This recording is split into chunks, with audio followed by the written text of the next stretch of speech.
Hey, listen close. Closer than the whisper of wind through the caves. Tonight, we're shedding the layers of time, stripping back the millennia until we stand on the primal earth, bare, vulnerable, and utterly dependent. We're headed back, way back, to the dawn of humanity itself, to the age of mammoth, of flint, of survival etched in every raw breath. Tonight's journey is called Why Women Couldn't Say No in the Cavemen Era, and yeah, it's exactly as raw as it sounds. You're going to feel the grit of the cave floor under your feet, smell the wood smoke stinging your eyes, and find yourself in a world where no wasn't just unuttered. It was often ecologically, physically, and violently forbidden from being conceived. And spoiler alert, you probably won't survive this with your sense of modern safety intact. So, before you get comfortable, take a moment to imagine yourself there. What cold rock are you sitting on? What strange sounds echo in the darkness around you? Dim the flickering light of your internal fire. Maybe turn on a fan for that soft primal hum. And let's ease into tonight's brutal journey together. The first thing you need to understand is this. Partnership in the cavemen era was not a tender choice. It was a stark, survival-driven pairing, often dictated by the harsh realities of the hunt, the availability of shelter, and the relentless need to propagate the small, fragile human tribe. You, if you were a woman in this world, didn't choose your mate after shared laughter by the fire. You were often paired or claimed based on the needs of the group, your ability to bear strong offspring, or the sheer, undeniable force of a larger, stronger male. The elder shaman might call it spirit pairing, but honestly, it was closer to survival transaction. Once that pairing was acknowledged by the tribe, perhaps by shared meat, a communal fire, or simply by the man's regular presence in your shelter, your body was no longer just your own. Under the unwritten law of the tribe, a woman was functionally absorbed into her male protector. You became part of his survival unit, like his best hunting spear or the fur cloak that kept him warm. And no, that's not an exaggeration for dramatic effect. The very concept of individual female autonomy simply didn't exist when the next saber-toothed cat might be around the bend. For now, let's just say you're not you anymore, you're his and the tribe's.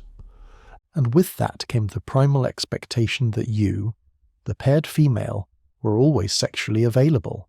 Like, always. Consent as we know it, not really a concept. The unspoken tribal rules, honed by millennia of survival, centered instead on the procreation debt, meaning that fertile individuals were expected to contribute to the continuation of the lineage. But this was wildly asymmetrical.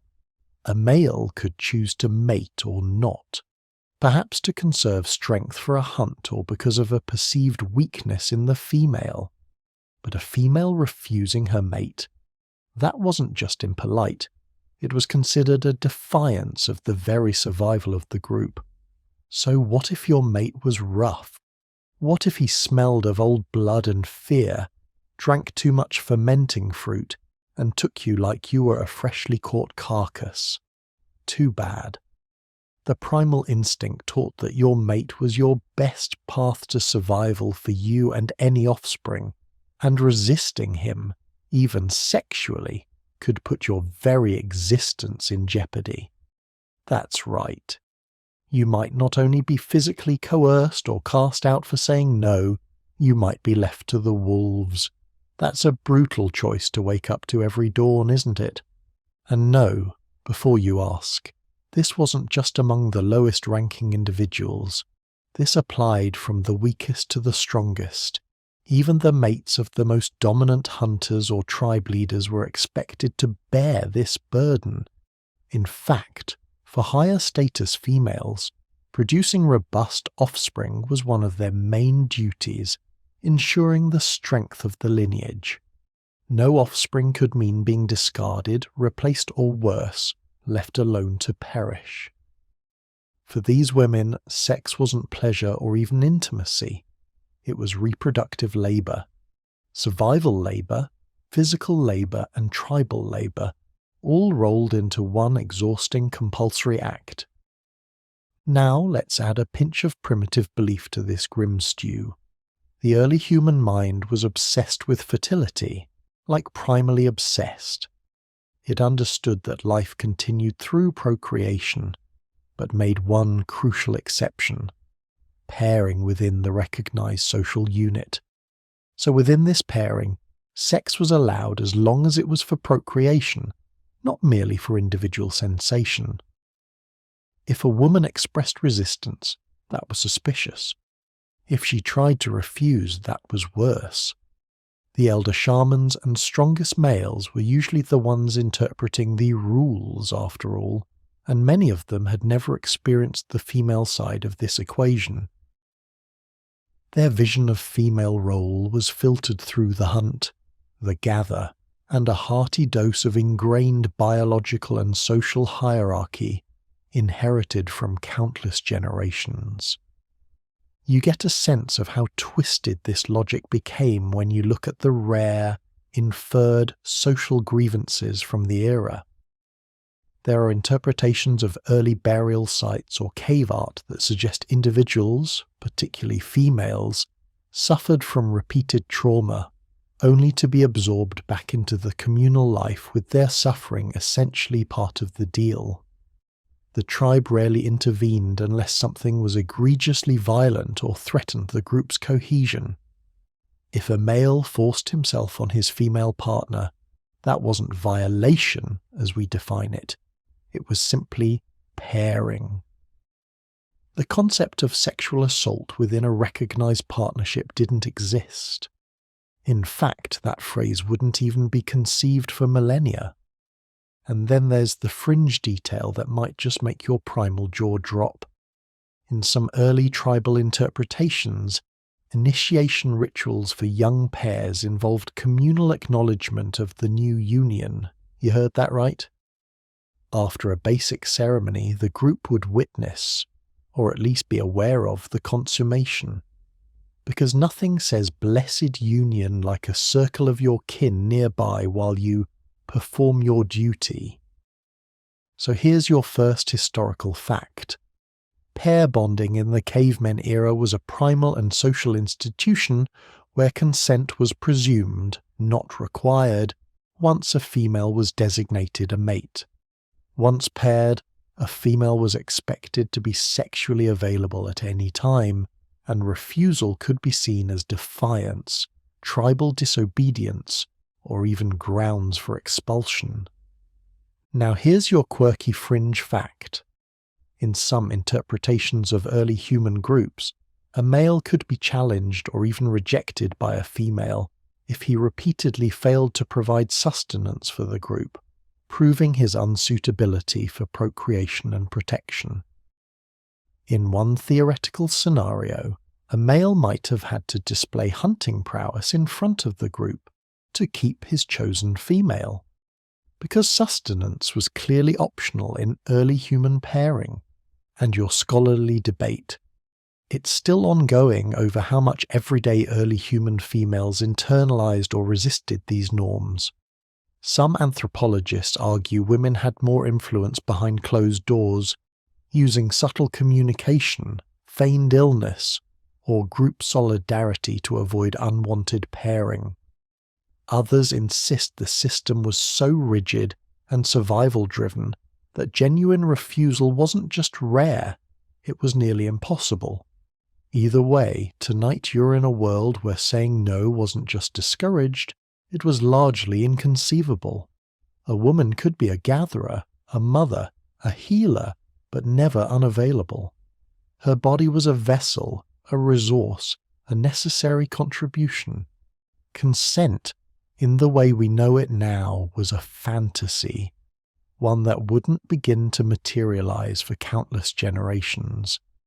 You don't remember when you first heard the guttural sounds for unmarked or unclaimed, but in the cavemen era, it's practically etched into your very being from birth. If you're born female, it's your most valuable asset. More prized than cunning, more than strength, more than shared food. Unmarked isn't just a personal state. It's a currency, a symbol, a bargaining chip, and let's be honest, a bullseye. From the second you hit your first fertile cycles, you're not so much a person as a potential vessel, untouched, unspoiled, and ready to be properly claimed. It starts early. You're perhaps 8 or 9 cycles old, and the older females in your nomadic band begin grunting about how you move, how your eyes shouldn't linger too long on the passing hunters, how your animal skins must cover your developing form. Because males notice, and the last thing you want is a male to notice you before the appropriate moment. Because if something happens, even if it's against your will, even if it's during a chaotic migration or a desperate search for water, the narrative flips fast. You're tainted, damaged goods, not prime for desirable pairing. You'd think the blame might fall on the male in such scenarios, but no. The unmarked standard is a one-way path, and females do all the guarding and all the suffering. Males don't have to be unmarked. In fact, they're not expected to be. If a young hunter brags about a forceful encounter during a raid, it might earn him grunts of approval and a slap on the back. But if a female is even suspected of inviting unwanted attention without permission, she risks being shunned, punished, or worse, left exposed to the dangers outside the communal fire, regardless of the facts. What's wild is how the value of being unmarked is tied directly to the group's survival and future. You, as an unmarked female, represent a promise, a fertile ground, untouched, ripe for the planting of the next generation. It's brutal and primal, which is kind of the whole vibe of the early human mindset. Families, especially those with strong male protectors or valuable resources, guard this unmarked state with obsessive zeal. They keep young females close, police their movements, and sometimes even perform crude physical checks. Yes, those kinds of checks. Physical inspections were very much a grim reality. Never mind that the understanding of the body was rudimentary at best. The tribe believed what it wanted to believe. And if you're from a weaker family unit or an orphaned female, the story doesn't get better, it just gets rougher. Young females often worked alongside males gathering roots, processing hides, or watching for predators. And that proximity came with immense risk. You might be too visible, too available. If something happened to you, if a dominant male or a travelling stranger or even your own protector took you by force, what mattered wasn't your trauma. It was whether or not you could still be paired off or integrated afterward. Being unmarked wasn't just about you. It was about your family's survival, your group's strength, your future offspring, your respect within the primitive hierarchy. Sometimes a female might even be forcefully integrated into a male's unit because she was taken by force. The logic, it restores her usefulness. So imagine this. You're assaulted, terrified, bleeding, humiliated, and your reward is forced pairing with your aggressor. Because the act wasn't considered a violation of you. It was a violation of your male protector's perceived property rights, or the group's resource allocation.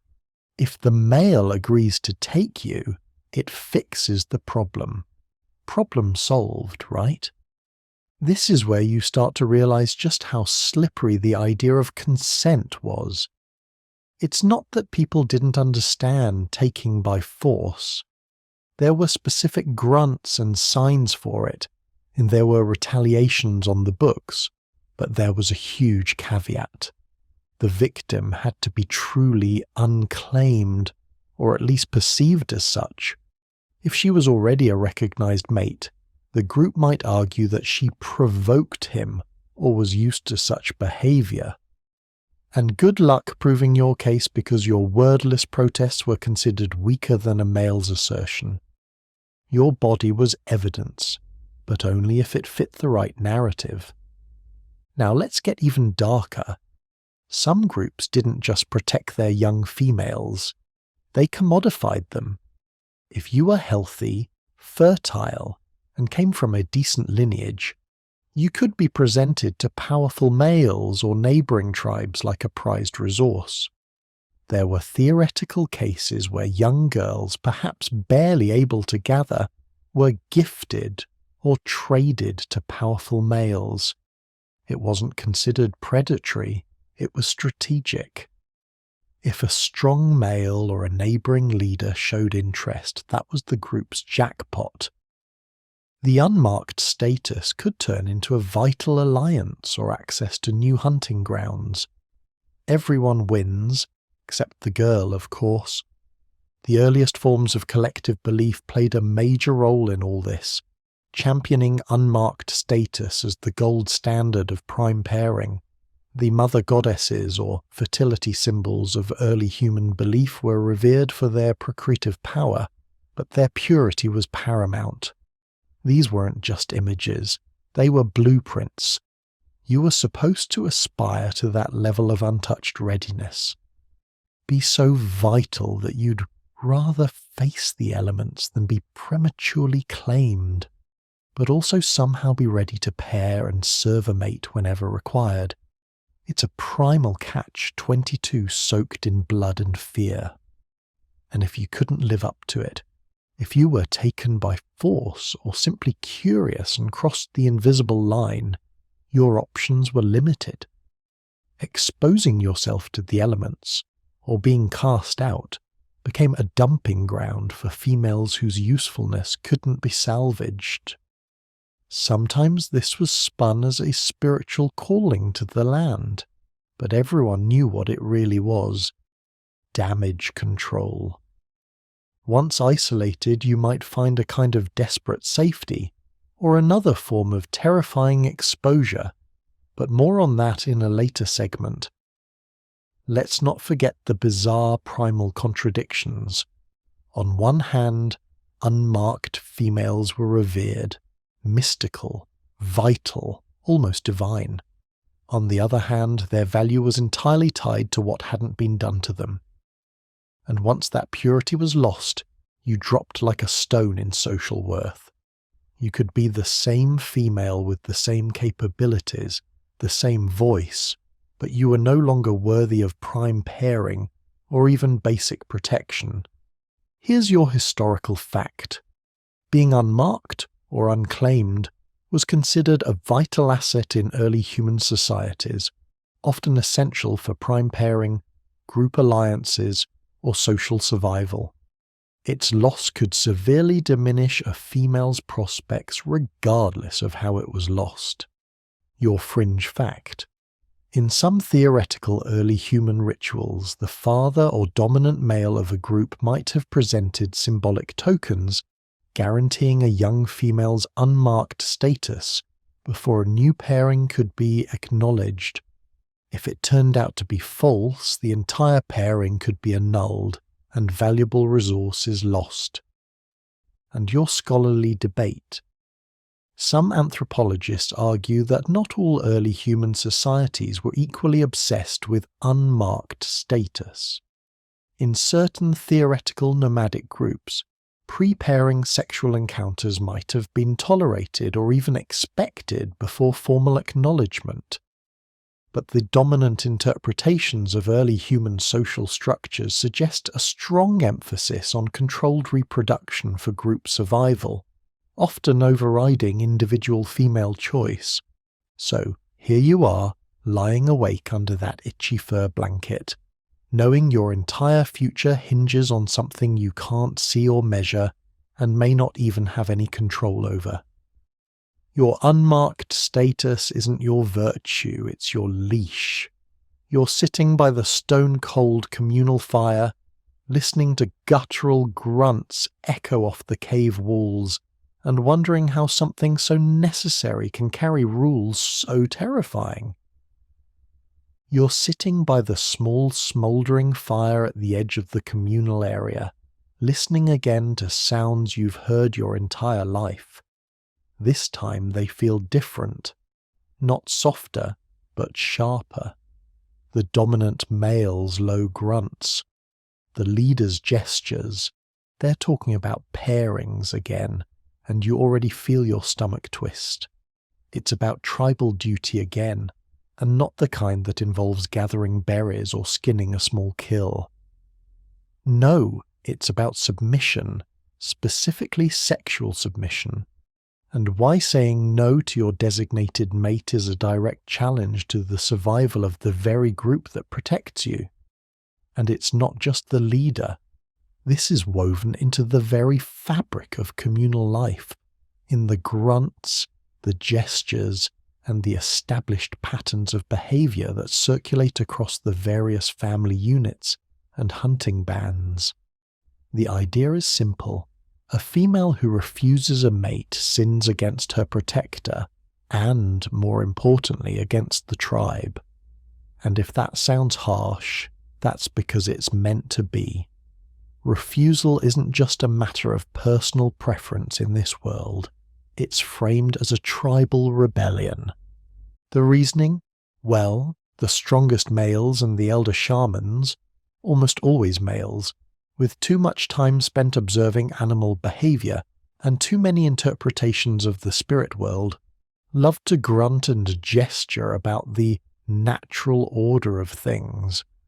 They believed males were strong, decisive, and divinely appointed leaders of the hunt and the group.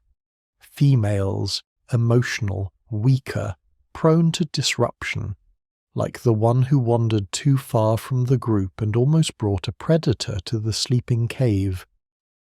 Females were seen as physically and socially subordinate, and pairing was part of the unspoken agreement that tethered them back to obedience. If a male wanted it, and a female resisted, she wasn't just withholding intimacy. She was disrupting the sacred hierarchy of survival. And yes, it gets worse. Some primitive beliefs even held that if a female refused a male, and he then sought satisfaction elsewhere, perhaps with another weaker female, or even by force from another group, she bore the greater social transgression. That's right. He strays because you resisted, and somehow it's your fault. This logic was repeated in unspoken lessons, in cautionary tales grunted around the fire and silently conveyed to younger females kneeling with heads bowed seeking guidance. You were taught that your body belonged to your mate just as his body, in theory, belonged to you, to protect and provide. But don't get any ideas. That was more a formality than an invitation to expect reciprocity. If he refused you, it was considered unfortunate, perhaps a sign of weakness in him. If you refused him, it was practically a spiritual offense. Maybe you've heard of the old male concept, an early revered ancestor figure from shared stories who embodied strength and dominance. His teachings would suggest that primal urges, even inside pairing, were a force that needed to be controlled by the male. The ideal female, according to these interpretations, didn't enjoy mating. She tolerated it, because if you showed too much pleasure, you were suspect. Primal lust was a force to be channeled, even inside the communal sleeping area. So you're caught in a paradox. Be available, but don't show too much enthusiasm. Resist, and you cause disruption. Engage with pleasure, and you are suspect. Refuse, and you truly risk being outcast. Grim game, right? So what do? You perform.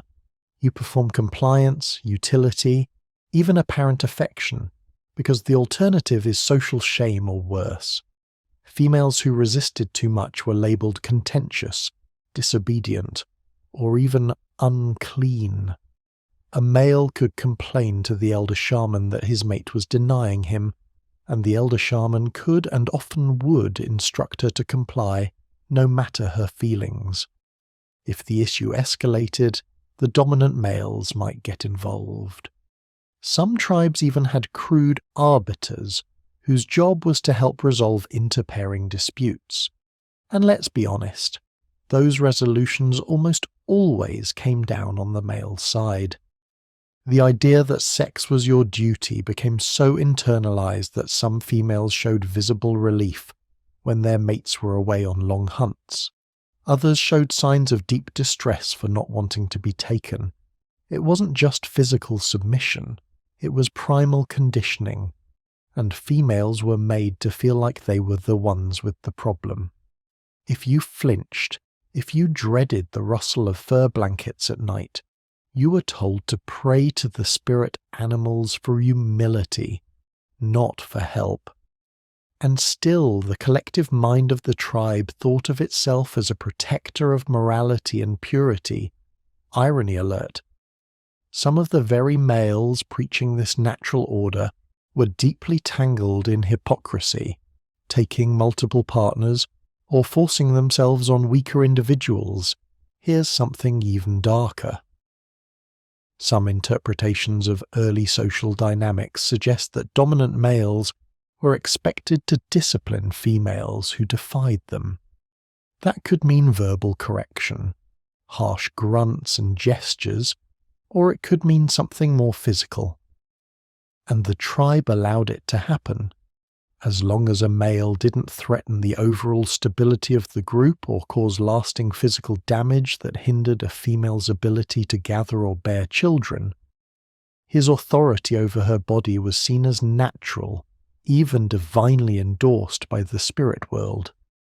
If a female protested, her wordless cries were often dismissed as hysteria, irrationality, or the influence of malevolent spirits. So, you adapt. You go quiet. You learn how to look away without seeming distant. You train your muscles to go limp so it's over faster. You tell yourself it's better than being accused of defying the tribe. And you start to hate the part of you that ever thought pairing could be something joyful or gentle. Because in this world, pairing is duty, and duty is submission. And yes, some women pushed back. There are rare, scattered archaeological inferences of females who defied their mates. Some might have fled to other groups, others might have taken their grievances to other trusted elder females. But they were exceptions, not the rule. For everyone who resisted, hundreds didn't. Not because they lacked courage, but because resistance wasn't allowed. The walls weren't just around your temporary shelter. They were around your entire world. Here's your historical fact. Early human social structures, while lacking codified laws, established unwritten norms that largely positioned female sexual availability within pair bonding as a duty. Refusal was often seen as a challenge to the established social order and could result in various forms of punishment or ostracization. Your fringe fact. One bizarre interpretation of ancient cave painting suggests that certain figures depict females performing ritualistic self-mortification or self-denial gestures, which some theorize were a form of spiritual escape from unwanted sexual demands. allowing them to redirect their energy to the spirit world rather than their physical realities. And your scholarly debate. Some anthropologists argue these unspoken rules were more symbolic than universally enforced, pointing to evidence of female cooperation and informal influence. Others maintain the culture of fear and control was so deeply embedded that enforcement wasn't even necessary. Females policed themselves out of fear, habit, and primal devotion to group survival. So now you lie in the dark, the fire low, your breath barely stirring. You think of the ancient spirits, the grunts of the elder, the unspoken transgressions. You wonder if the spirit world hears you at night when you say, "No," silently in your head while your lips stay still and your hands lie folded in forced surrender. You sit on the hard edge of your sleeping pallet, staring at your calloused hands and wondering, how did this become your life? You've done everything right. You went from a young female carefully trained in gathering and quiet obedience, to a woman who participated in the rudimentary pairing ritual, shared the kill, kept her head down, and kept her grunts of protest to herself.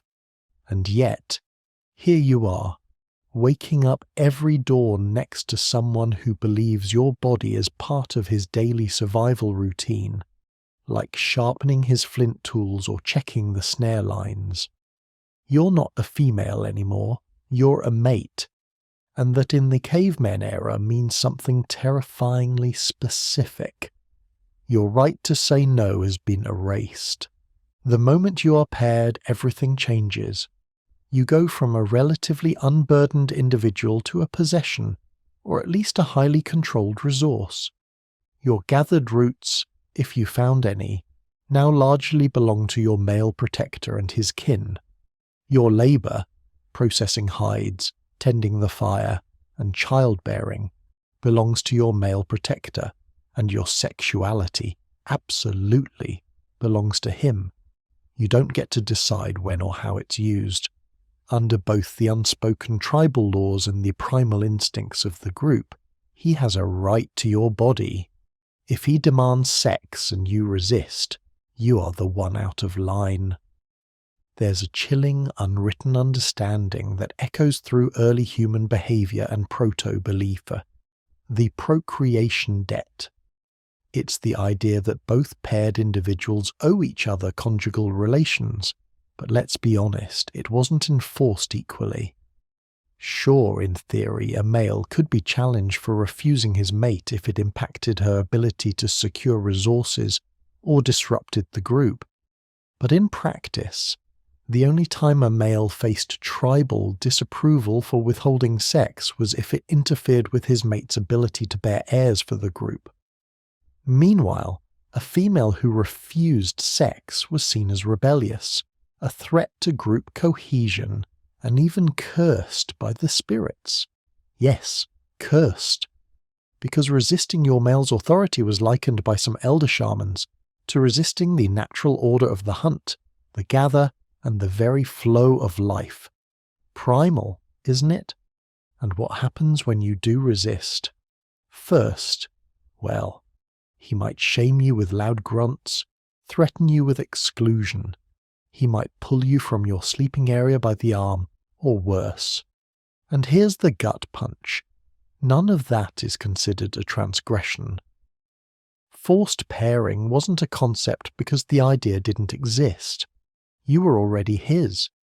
There was no line to cross, no boundary he could violate. The unspoken law, the tribal elders, your fellow cave dwellers, none of them saw what was happening to you as wrong. In fact, they might see you as the problem. Maybe other females even scold you with sharp glances.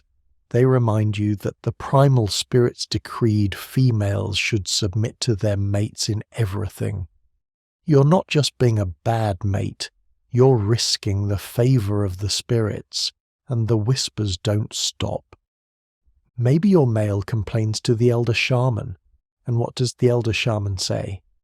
Go home and fulfill your duty. That's the kind of spiritual guidance you get. And no, your social standing doesn't save you. If anything, higher status females might have it worse. You might live in a slightly larger cave instead of a simple rock overhang. But the rock walls don't protect you from forced consummation, from expectations of numerous heirs, from being little more than a reproductive vessel. Even the alpha females had to endure it. Even the most dominant were not immune. If you were a prominent female and you failed to produce strong offspring, your whole group might turn on you, call you cursed, a failure, maybe even an agent of malevolent spirits. And unlike the lower status female who might feign illness or exhaustion to get a night's rest, a prominent female had no privacy at all. Group members watched your movements. Elder females whispered about your fertility cycles. Your body was communal property, especially your womb. Sex wasn't just expected, it was monitored. Now maybe you wonder, what if you resisted and kept resisting? What if you ran away? Some women did, and many were dragged back. Males had the primal right to retrieve their mates and enforce the pairing. And if you were weak and had nowhere to go, you either starved, perished from exposure, or returned to the same nightmare. Being cast out, by the way, wasn't always refuge. Some were, if they found another more accepting group, but many were places of isolation and punishment.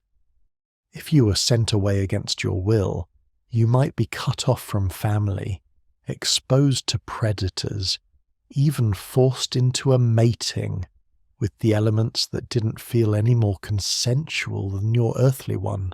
The point is, saying no wasn't just discouraged, it wasn't an option.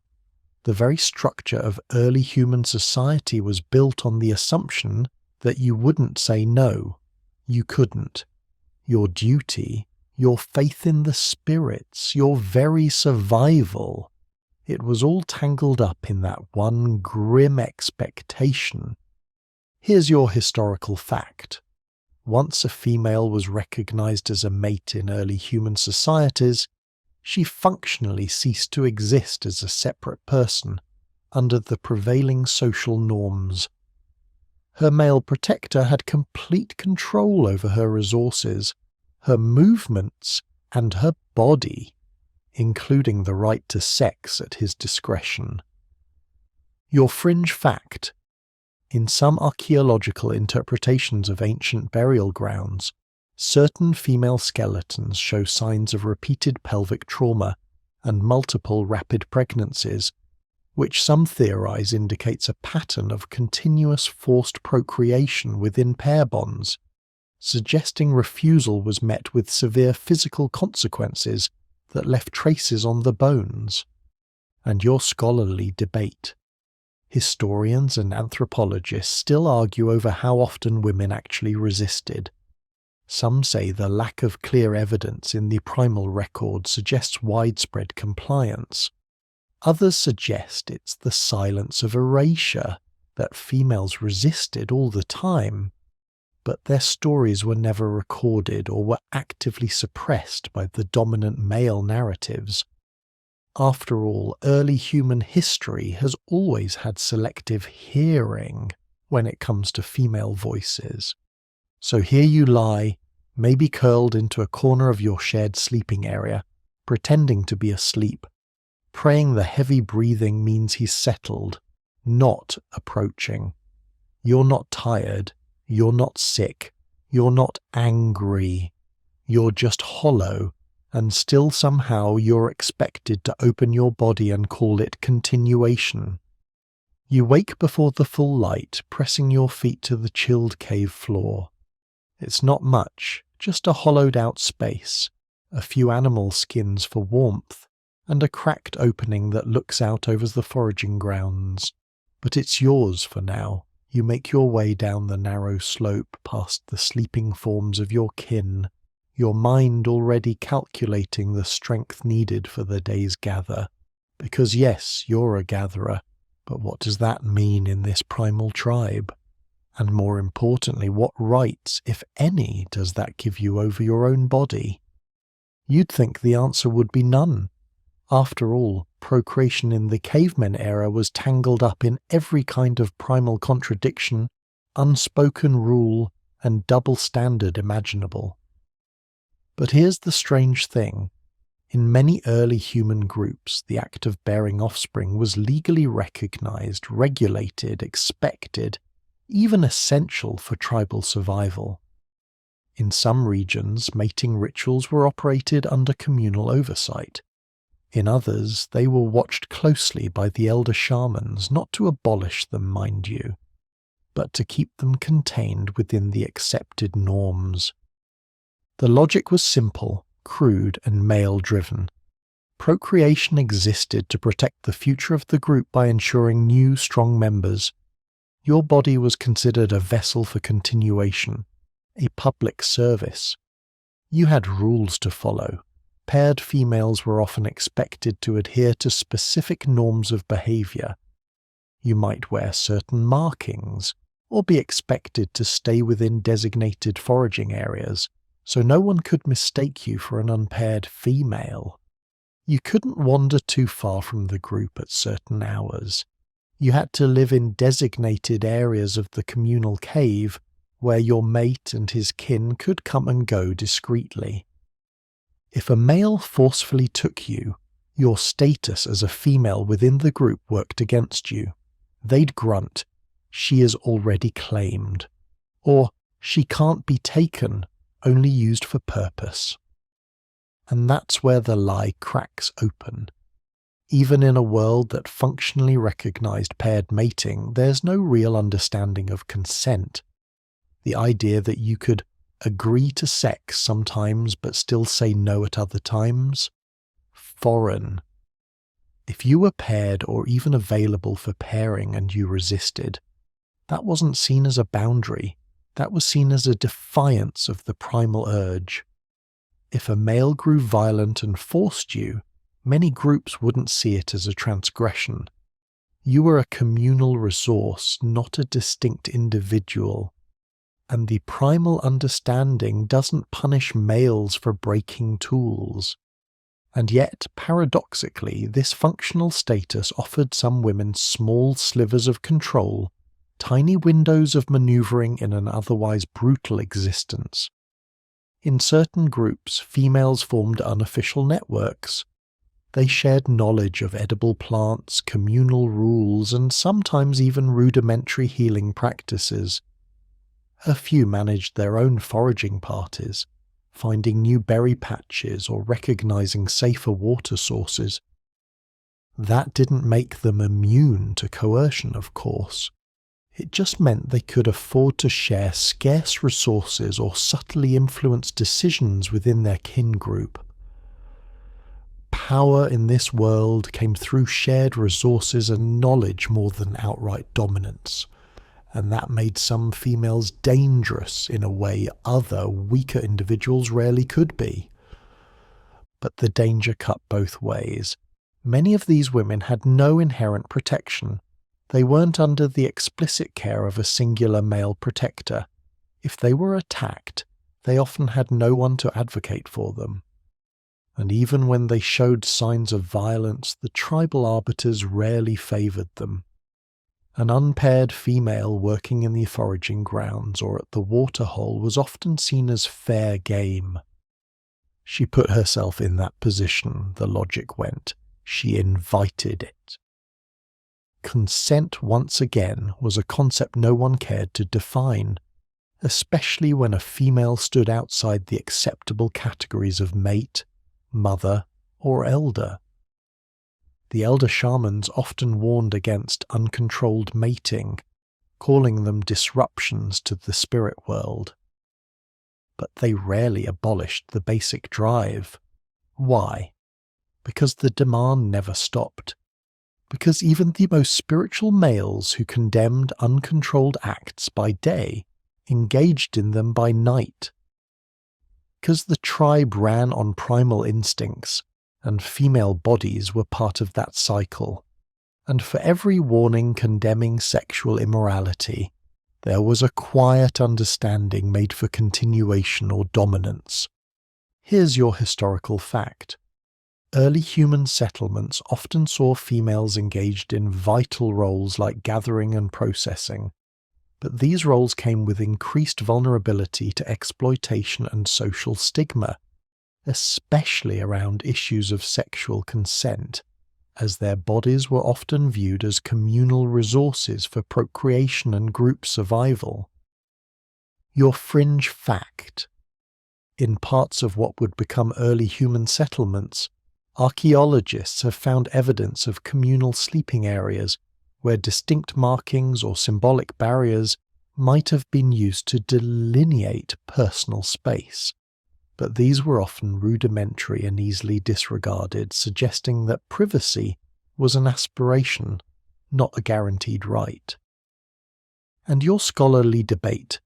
Some anthropologists see early human females as early agents of economic autonomy, navigating complex roles in primitive, male-dominated spaces. Others argue this autonomy was superficial, circumscribed by violence, primal judgment, and the ever-present risk of being reclassified as a disruptive or tainted female. So you glance around the fire-lit sleeping area, the grunts louder now, the shared meat flowing freely. You move to prepare a sleeping area, sidestepping a male's reaching hand, and remind yourself that in this primal group, you walk a razor's edge. And though you've functionally earned the right to contribute, you know better than to resist too loudly. You wake before dawn, pressing your feet to the chilled cave floor of your rented chamber. It's not much. Just a shallow alcove, a few worn animal skins, and a cracked opening that looks out over the foraging path. But it's yours. You make your way down the narrow slope past the sleeping forms, your mind already calculating the danger of the day's journey. Because yes, you're an unpaired female, but what does that mean in this harsh world? And more importantly, what rights, if any, does that give you over your own body? You'd think the answer would be none. After all, solo female existence in the Cavemen era was tangled up in every kind of primal contradiction, unspoken fear, and brutal double standard imaginable. But here's the strange thing. In certain scattered instances, lone females, or those without strong male protectors, managed to survive. They were recognized, tolerated, expected even, in some interpretations, grudgingly respected for their sheer resilience. In some areas, isolated shelters were found under communal oversight. In others, they were watched closely by the male hunters, not to protect them, mind you, but to keep them contained. The logic was simple, crude, and male. Solo females existed to protect the good paired females by drawing off the unwanted urges of some males. Your body was considered a sort of release valve for the group, a public resource. You had rules to follow. Unpaired females were often distinguished by simple marks, rougher garments, or designated foraging zones, so no one could mistake you for a paired or unmarked female. You couldn't join the communal hunt. You had to live in designated outskirts of the main group, where male clients could come and go discreetly. If a male assaulted you, your status as an unpaired female worked against you. She is available, they'd grunt. She can't be violated, only used. And that's where the lie cracks open. Even in a world that functionally recognized transactional interactions, there's no real understanding of consent. The idea that you could agree to an exchange sometimes but still say no at other times. Foreign. If you offered services independently, people assumed you were always available. If a male grunted payment to your informal keeper and you resisted, that wasn't seen as a boundary. That was seen as a defiance of the expectation. If a customer grew violent and forced you, many groups wouldn't see it as a transgression. You were a commodity, not a person, and the primal understanding doesn't punish males for breaking their tools. And yet, paradoxically, this legal status offered some women small slivers of control, tiny windows of manoeuvring in an otherwise brutal economy. In certain scattered groups, unpaired females formed unofficial alliances. They shared food. They shared tips on avoiding bruises. They shared silence. Because the only people who truly understood your life were the ones living it beside you. A few managed their own foraging and shelter, selling surplus berries or crafting crude tools directly. Some even became quite skilled. Archaeological records mention female tool makers, early weavers, even rudimentary healers, some of whom might have bartered their skills for protection. That didn't make them immune to harassment, of course. It just meant they could choose their location more carefully and deflect unwanted attention with cunning. Power in this world came through essential skills more than brute force, and that made some females dangerous in a way other, weaker individuals rarely could be. But the danger cut both ways. Many of these women had no overt male protection. If they were attacked, they often had no one to advocate for them. And even when they bore visible signs of violence, the elder males rarely favoured them. An unpaired female working at the edge of the foraging grounds was often seen as fair game. She put herself in that position, the logic went. She invited it.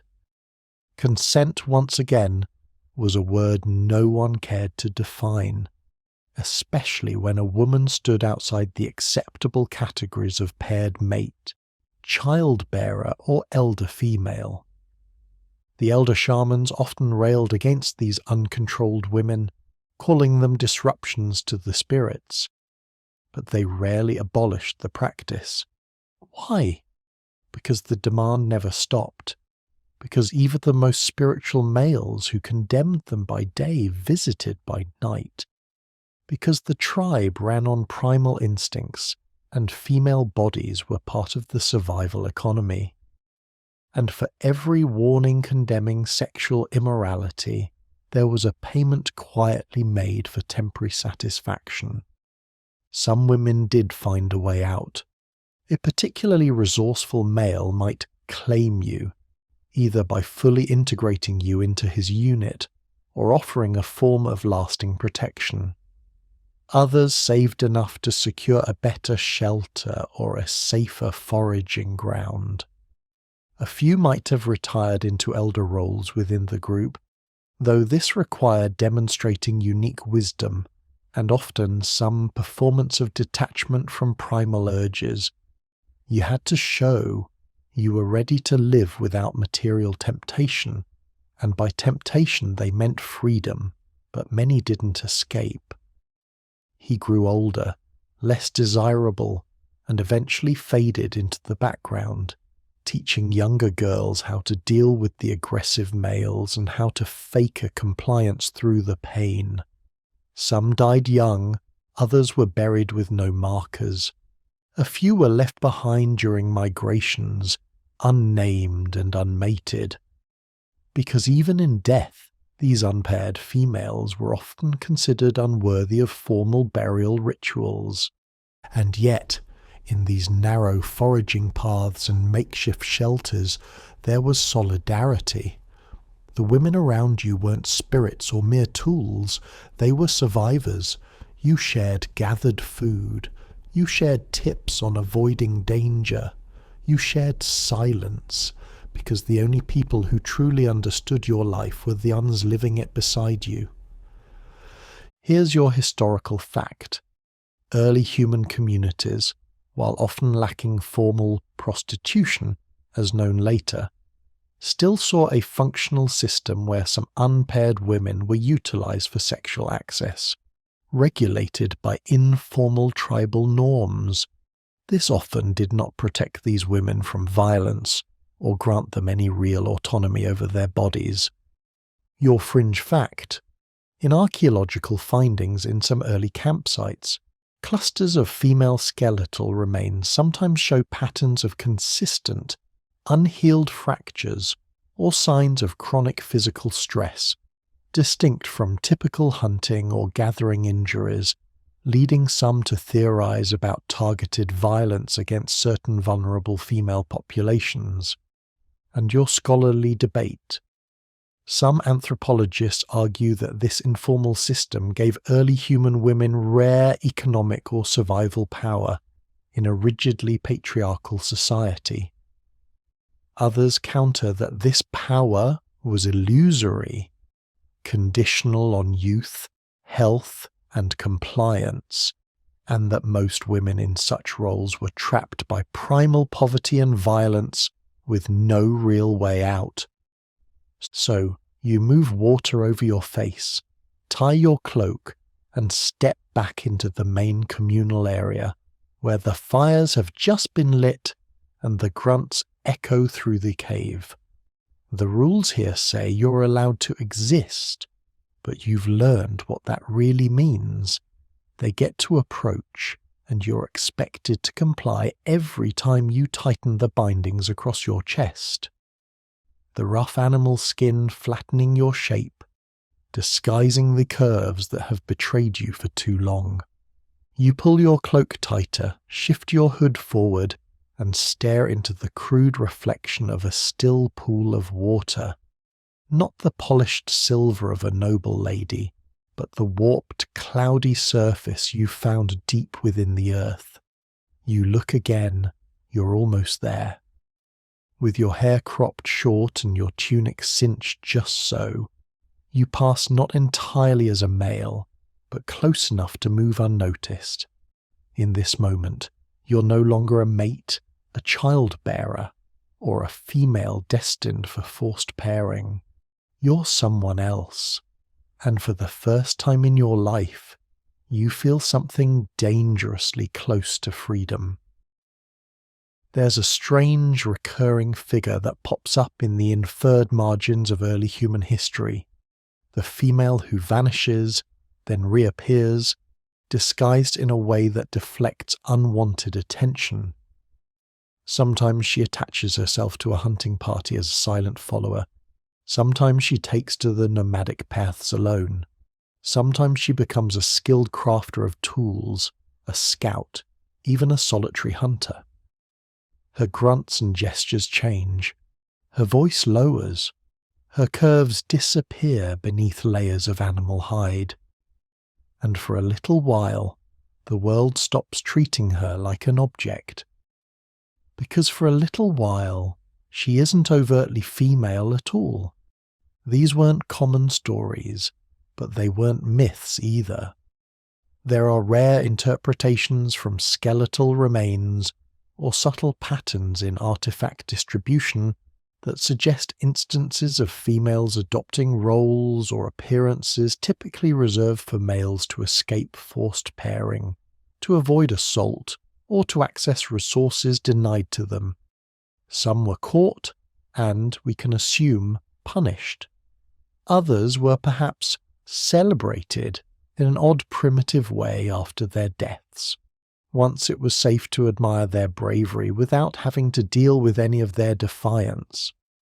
In a strange twist, some might have been integrated into new groups, precisely because their disguised skills were useful, and their otherness was attributed to a spiritual connection that made them valuable. In a practical sense, there are inferred examples of individuals who, though biologically female, lived in ways that defied typical gender roles for survival or preference. Take the theoretical woman of the hunt, who, instead of gathering, focused on stalking prey, perhaps due to unusual physical strength or cunning. She might adopt male-coded behaviours and dress, not because of gender identity as we know it, but because it offered a path to survival and autonomy otherwise denied. She cuts her hair, takes on the dangerous task of tracking, refuses traditional pairing, and claims her knowledge comes directly from the spirit animals. The tribe might accept her, not for her choices, but for her contribution to the group's sustenance. If she failed, she faced ostracization, or worse. And then there were the less famous, the unnamed, the females who fled abusive male protectors by subtly changing their appearance and taking on tasks in distant groups where no one asked too many questions. We infer about them from the absence of certain female burials, or the unusual distribution of female artifacts in certain locations, suggesting movement and reintegration under different guises. They weren't trying to make a point. They were just trying to survive in a world where being overtly female made them vulnerable at every turn. It wasn't easy. Passing as less overtly female meant constant vigilance, no public display of vulnerability, no letting your voice rise too high in fear, no showing physical weakness, especially around other males. You had to learn how to move silently, how to endure pain, how to blend in. One wrong gesture, one unguarded reaction, and everything could collapse. If discovered, the punishment varied. You might be cast out, physically disciplined, or forced back into a traditional pairing under strict watch. In rare cases, you might be seen as cursed or unnatural, because to assume the behaviours of a male was seen as a theft, of male hunting rights, of male privilege, of the divine order of the primal world.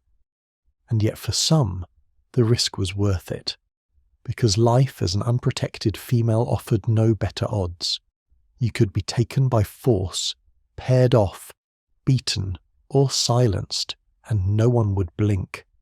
But subtly change your appearance. Suddenly you could walk alone at dawn. You could carry a crude weapon and not be questioned. You could resist a direct demand and be left alone. Not because they respected your autonomy, but because they thought you had the power to retaliate, or that you were simply not worth the effort. It was the costume of safety. Of course, not everyone who adopted male-coded appearances was fleeing abuse. Some wanted to explore, to travel, to simply be. The early human world had no space for gender variance as a modern identity, at least not in ways that mirror modern terms, but that doesn't mean it didn't exist. Some fragmented narratives describe individuals who lived for extended periods in roles that defied their biological sex, not out of emergency, but preference, or perhaps simply a recognition of their own skills. These people weren't running from something. They were running towards something, a life that made more sense than the one they'd been assigned by their birth and their physical form. And here's where it gets tricky. The primal beliefs didn't have a single consistent stance on such defiance of appearance. Some elder shamans might have warned against any deviation from established norms. Others made exceptions for survival or unique skills. If a female adopted a more masculine appearance to protect herself from assault, it was sometimes tolerated, though rarely praised. But the moment she took pride in it, claimed true autonomy, or openly challenged male authority, the social cohesion could break, leading to severe consequences. You think about all this as you step out into the morning light, your crude boots crunching on frosted earth. No one looks twice, no aggressive grunts, no challenging stares, just a passing male, one among many. You feel your shoulders square without meaning to. You feel taller, not because the clothes have power, but because the absence of constant vulnerability is intoxicating. This, you think, is what males feel every day. Not just safety, but possibility. Here's your historical fact. Archaeological and anthropological interpretations suggest rare instances of early human females adopting appearances or roles typically associated with males, potentially to escape social restrictions, avoid sexual violence, or gain access to resources and activities otherwise denied to them, often at significant personal risk if discovered. Your fringe fact. In one fascinating theory, some rock art depicting figures with ambiguous gender characteristics in hunting scenes might represent such individuals, suggesting their existence was not entirely unknown or unacknowledged by early human communities. And your scholarly debate. Some researchers argue that these cross-dressing or role-defying females in early human history should be seen as early examples of individual agency in intensely patriarchal or survival-driven societies, while others caution against projecting modern identities onto individuals who likely had complex and context-specific reasons for their choices. So you pull your cloak tighter, step into the foraging grounds, and disappear into the daily rhythm. You're not anyone's mate, not someone's daughter, not a prime child-bearer or a public resource. You're just a shadow moving freely through the world. And for now, that's enough. You wake to shouting in the communal sleeping area, sharp, angry grunts layered over the clatter of weapons and the panicked yelping of dogs. Your eyes, still heavy from the night before, slip to the opening. Outside, individuals are running, not from a predator or a flood, but from her. A female bound at the wrists with rough sinew, her hair wild, her animal skins torn, is being dragged by a group of males toward the central fire. An elder male leads them, swinging a charred bone like a weapon. You can already guess what they'll say she is. A disruptor, a tainted one, a cursed spirit, because those are the words they always reach for when a female dares to exist outside their control. You've seen this before, maybe not here, maybe not yet. But the story plays on a loop throughout the scattered groups and temporary settlements alike. A female who resisted pairing too often, a female who found too many resources for herself, a female who knew too much about healing herbs or spoke her mind too loudly, or was too healthy or not healthy enough. It doesn't take much. The early human world has a sharp eye for inconvenient females and a long memory for invented transgressions. Today she's cursed. Last cycle it was another female accused of bewitching a male's hunting ability. Before that, a gatherer blamed for a spoiled cache of berries. And what do they all have in common? They said no at the wrong time or simply weren't asked. The charges sound ridiculous until you realize they don't have to make sense. No one needs proof that she communed with malevolent spirits. Just the right mood in the communal area. Just a few well-timed grunts, a neighbour's jealousy, a spurned male. Maybe she rejected a dominant male. Maybe she resisted the wrong elder. Maybe she simply didn't submit enough. And once the accusation is out there, it sticks like pitch. Females labelled as cursed or disruptive are dragged into public. Their bodies displayed as warnings. Interrogations follow, not polite, not just in any meaningful way. Physical coercion is common. They call it cleansing. Restraining, exposure to the elements, deprivation, and worst of all, isolation. Keep someone isolated long enough, and they'll conform to anything. They'll admit to anything, blame anyone, even other females. The point isn't truth.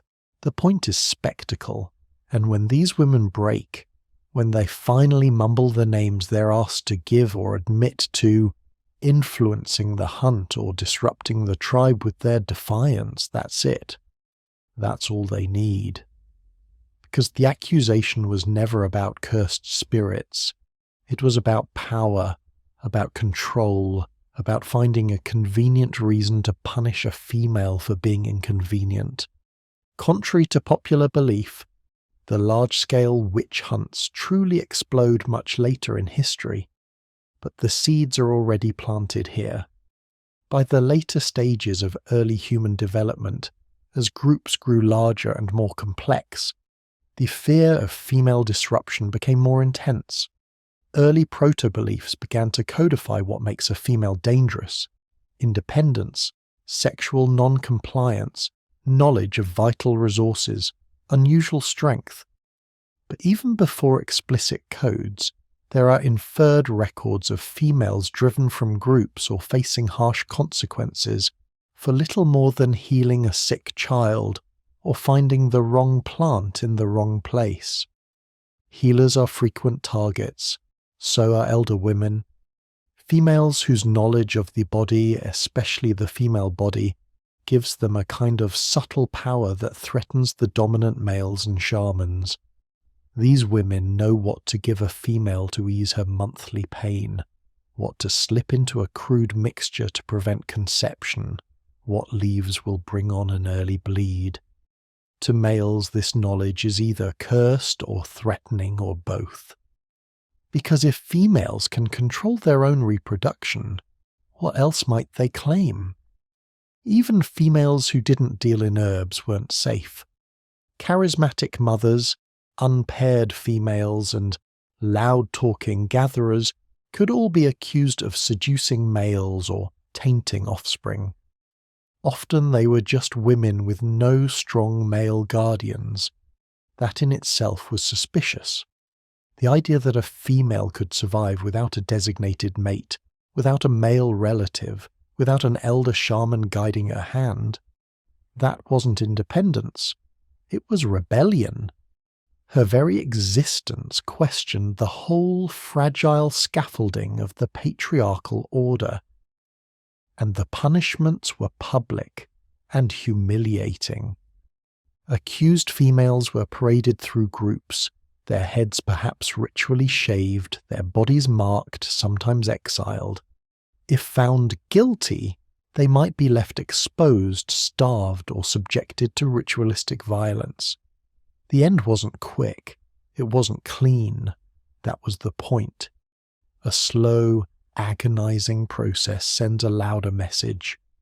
The primal belief systems didn't always lead the charges, especially not early on. But as societies evolved, these beliefs became intertwined with social control. Defiance became more than a disruption. It became a spiritual crime. And as soon as spirituality enters the scene, everything gets more dangerous. Because now it's not just about jealousy or fear, it's about the favor of the very spirits that protect the tribe. And once a female is declared a danger to the spirits, no punishment is too extreme. You think again of the female being dragged through the communal area. Maybe she was just too skilled at finding food. Maybe she refused to mate with the local hunter. Maybe she tried to live alone. Maybe she simply existed at the intersection of vulnerability and boldness. You wonder what she's thinking as the group surrounds her. Maybe nothing. Maybe she's already gone somewhere else in her mind. Or maybe she's thinking the same thing you are, that no matter how well you behave, you're always one accusation away from exile. Here's your historical fact. In early human societies, interpretations of archaeological evidence and anthropological studies suggest that accusations of spiritual disruption or social threat were sometimes levelled against females who challenged established norms, particularly those exhibiting independence, special knowledge, or sexual non-compliance, often leading to severe punishment or ostracization. Your fringe fact. One curious theory suggests that some ancient marks found on certain female remains might be interpreted as shame marks or punishment tattoos, indicating individuals who had transgressed tribal norms and were ritually marked to signify their outcast status. And your scholarly debate. While some scholars argue that early incidents of targeting females were rare and often driven by specific social or environmental pressures, e.g. resource scarcity, others believe they reflect deeper, ingrained anxieties about female autonomy, sexuality, and the maintenance of male dominance within primitive social structures. So you draw your animal skin curtains, snuff your fire, and return to your sleeping pallet. You tell yourself that as long as you stay quiet, stay small, stay useful, you'll be safe. But the truth lingers like smoke. Silence doesn't always save you. Sometimes it only delays the hunger. You stand on the edge of the foraging ground at dusk, the air thick with the smoke from the cooking fires, and the last golden light pooling across the trampled earth. The day's gather is finished, and the group gathers for one of the rare evenings of rest. Laughter mixes with the clinking of crude water vessels, the rustle of hides, and the low rhythmic hum of a bone flute pulled from a worn pouch. You used to love nights like these when it almost felt like time stopped. But tonight you watch from a distance because you know how these gatherings end. There's food, simple games, too much fermented fruit, and then a young female goes missing, and tomorrow no one will want to talk about it. They'll say she wandered off, that she shouldn't have stayed out so late, that she went willingly behind the rock outcrop. Or maybe they won't say anything at all. Because for all the lightness and shared warmth, these gatherings, like so many moments in early human life, are full of shadows. And for young females, especially those without strong male protectors nearby, they can be dangerous. You're reminded again that no matter how familiar a place feels, your safety is always conditional, always contingent on someone else's mood, a male's primal urges, or his desire for dominance. These group gatherings blur the lines between celebration and vulnerability. With fermented fruit flowing and social roles temporarily relaxed, males feel bolder. They speak more freely, they grunt louder, they reach more easily. A playful poke becomes a grab, a shared dance becomes a chase. And while some females play along, smiling, teasing, knowing how to navigate the primal social game, others find themselves cornered because not every no, or its primal equivalent, is heard, especially when the sounds are loud and someone else's fate is already decided. And here's the thing, the group doesn't really have a justice system for this. There's no formal structure to report to, no elder shaman whose word is weighed with impartiality. If something happens, if a female is taken, hurt, violated, it's handled locally, quietly, often not at all. A trusted elder might be consulted, but only if the female is still considered a valuable resource. If she's weak, if she's known for being too independent, or if the male is dominant, the response is likely to be dismissal, or worse, blame. You've heard it all before. She was asking for it. She went with him willingly. She's done it before. And then, as if on cue, the social math begins. Her value is weighed like a shared kill on a scale. Was she unmarked? Was she promised to someone? Was she a skilled gatherer? Did she obey often enough? Wear the right coverings, keep her eyes down when walking past the hunting party? It doesn't matter what happened. What matters is whether her body was already claimed by someone else, the tribe, her kin, or a future mate. If not, then she was expendable. The gathering resumes the next dawn. Grunts are exchanged, stories passed. No one names what happened, but the female doesn't return to the next gathering, or if she does, she stands alone. The other females avoid her. The young males smirk when they pass. Maybe she's pregnant in a few cycles, and then everyone has something new to whisper about. No one ever asks her what really happened. Not because they don't care, but because they're not sure they want to know. In small, early human communities, reputation is everything. And females' reputations are as fragile as a bird's egg. A single incident, even whispered, even merely suspected, can destroy a female's chances at pairing, integration, even basic kindness from her kin. So mothers warn their daughters early, don't walk alone, don't take too much fermented fruit, don't smile too much, don't be too available, but also, don't be cold, don't refuse to share food, don't draw attention by being strange or standoffish. Walk the razor's edge, they grunt. Be appealing, but not easy. Be modest, but not inaccessible. And always, always be ready to defend yourself, even though there's nothing you can say that will really make them believe you. You think about the old woman at the edge of the communal fire. They call her the solitary one, though probably not her given name. She lives alone in a rough lean-to and never comes to the gatherings. She was once like you, young, strong, clever. People say she was ruined by a dominant male from a passing group who left her with nothing but a child and a bad reputation. She lost the child during a harsh winter, lost her voice not long after. Some say she went mad. Others say she just got tired of not being believed. These kinds of stories are everywhere, though no one writes them down. They're passed in murmurs, in careful glances, in warnings. Mothers whisper to daughters while pretending they're just sharing gossip. Don't end up like her, they grunt. She didn't know when to stop attracting attention. She let herself be seen too often. It's never about what was done to her. It's always about what she failed to prevent.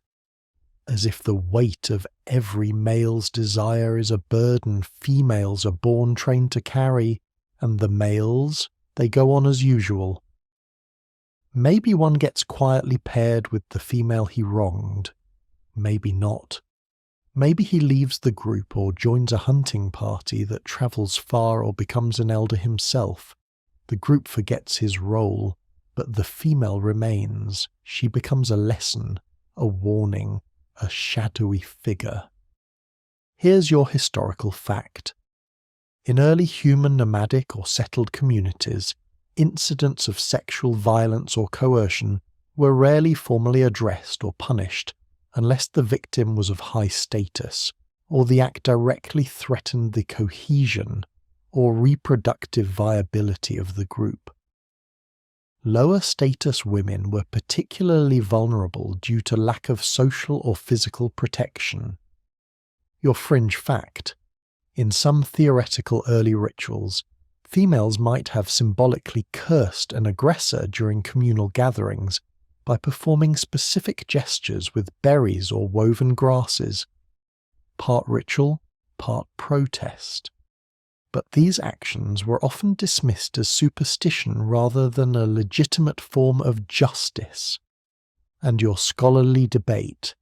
Some anthropologists argue that early human females had stronger informal community networks and subtle ways to seek justice or protection within their small groups, while others point out that tight-knit communities often prioritized male dominance and group survival over individual female safety, leading to a de facto suppression of female grievances. So you stay on the edge of the crowd, your back to the firelight, your eyes scanning the dancing bodies. You used to think these nights were a respite. Now you know better. Respite is just another word for danger you haven't yet recognized. You sit by the glowing embers, watching the flames lick the darkened cave walls. The only sound, the soft crackle of burning wood and the gentle breathing of the child asleep beside you. You think about your own mother and her mother before her, and all the women whose stories were swallowed by time, women who lived with the impossible weight of being seen but never truly heard, of their bodies being claimed over and over while their inner selves were tucked away in silence. You wonder what it means to exist in a world that so thoroughly denies your no, that weaponizes your procreative function and turns your resistance into a social transgression. But history isn't just about despair. It's also about resilience. You start to remember the ways women pushed back, small acts that didn't make it into the great archaeological records, but filled the corners of communal caves, foraging grounds, and nomadic paths with quiet rebellion. A young female who feigned illness or exhaustion to avoid a male's advances. A paired female who subtly delayed consummation until a more favourable situation arose, perhaps when other kin were nearby. A group of women who formed a clandestine network, sharing knowledge of safe foraging routes, healing herbs, and subtle ways to avoid unwanted encounters.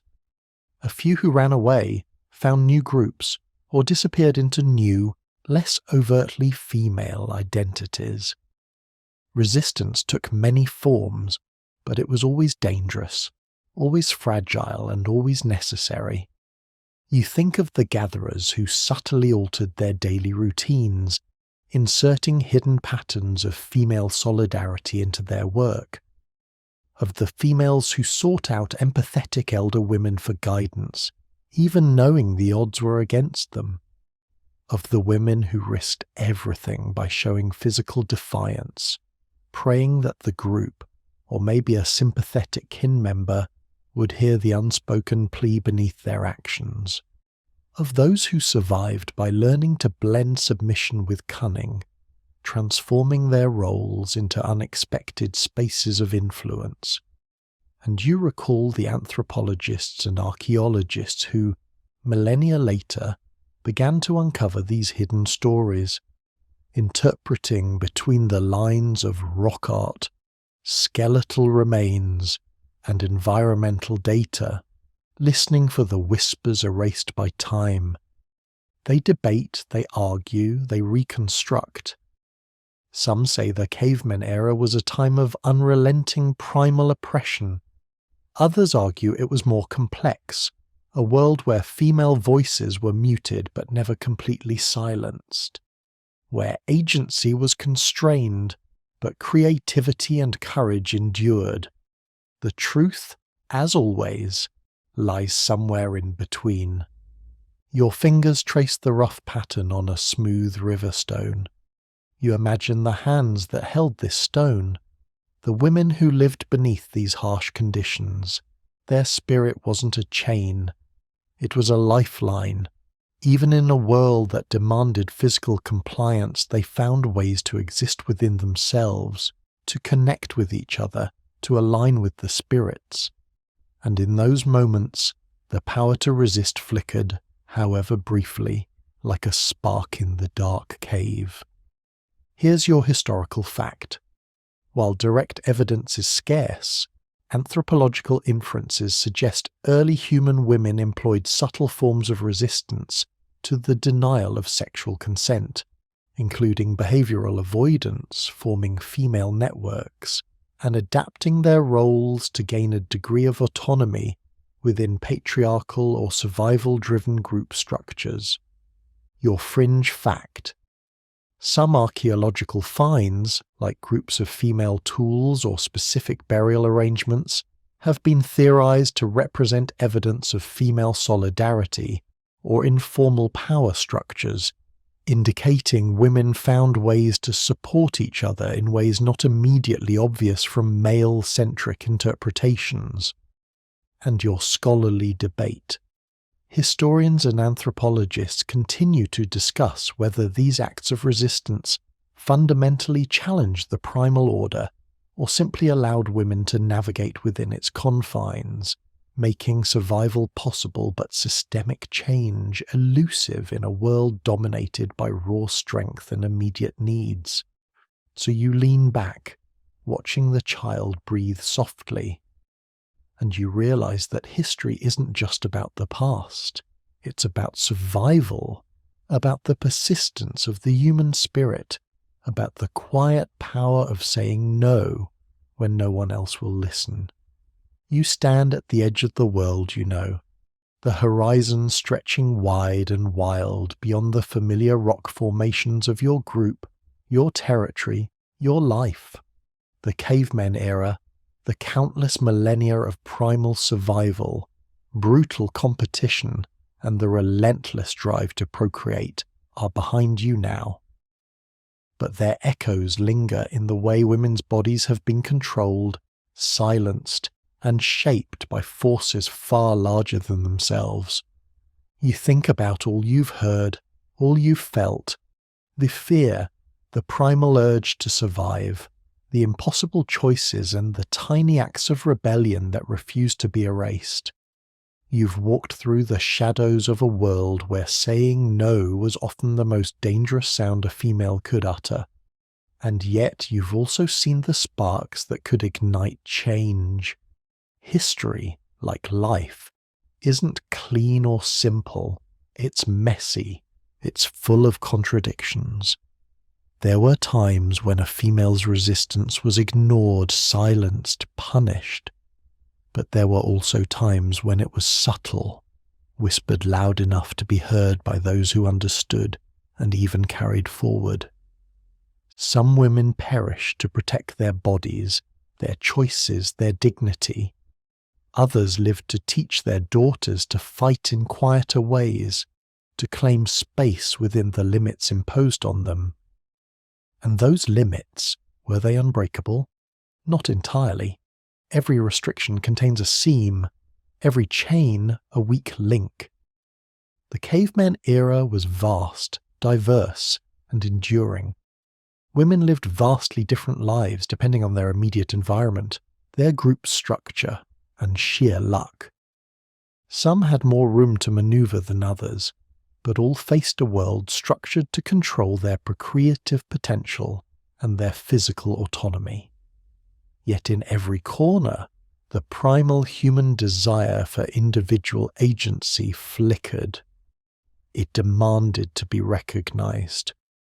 You think of the voices lost, the mates, the gatherers, the solo travelers, the healers, the silent ones, the mothers. Their stories are fragments scattered across the archaeological record, whispered in theories, hidden in the interpretations of ancient tools and bones.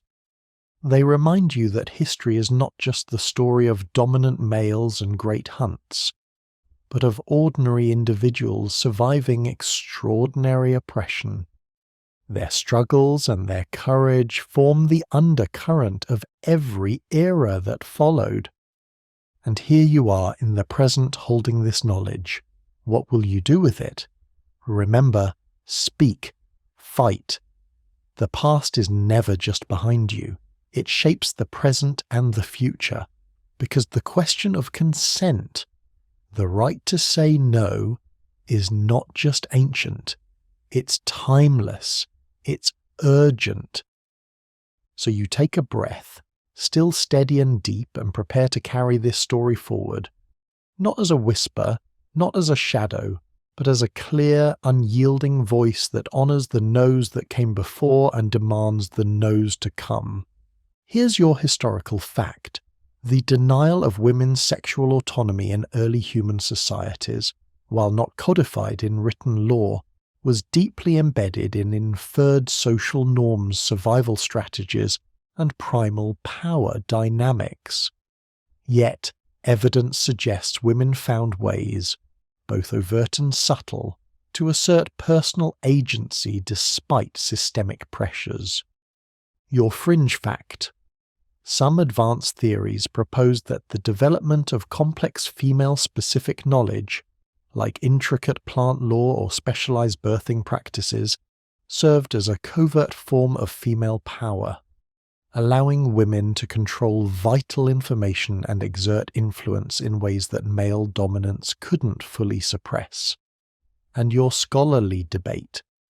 Anthropologists and archaeologists continue to explore how early human women's resistance to sexual control shaped the evolution of social structures, and how the legacy of these primal norms continues to influence modern perceptions of consent and gender roles.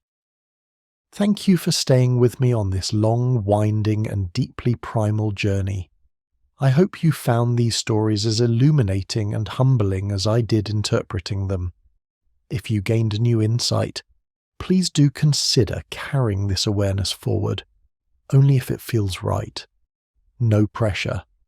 And wherever you are right now, whatever time it is, I hope you can rest a little easier knowing these primal voices, once silenced, now echo through us. Now turn off the lights. Pull your blanket close and let your mind drift. Because sometimes understanding the earliest past is the first step toward changing the entire future.